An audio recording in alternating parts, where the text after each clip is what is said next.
আল্লাহ তাআলার পক্ষ থেকে ফেরেশতারা আসেন জীবনের সূর্য ডুবার সময়, এসে আল্লাহর এই বান্দা যে জীবনের রোজা রাখতে পারছে, হারাম থেকে বাঁচছে, আল্লাহর ফরজ কাজগুলো করছে, তাকে ওয়েলকাম করার জন্য ফেরেশতারা আসে এবং মৃত্যুর সঙ্গে সঙ্গে জান্নাতি নেয়ামত দিয়ে তাকে পরিপূর্ণ করে।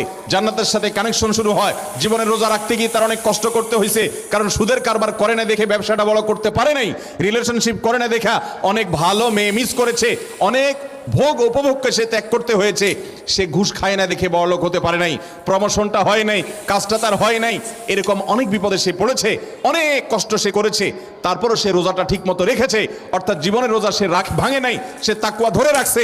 তার জীবনের সূর্য যখন ডুবে গেছে, আল্লাহ তাআলার ফেরেশতারা এসে তাকে অভিবাদন জানানো শুরু করেছে। ঠিক যেমন রমজানের রোজা যদি কেউ ভালোভাবে রাখতে পারে, তার নেয়ামত যেমন ভাবে হয়।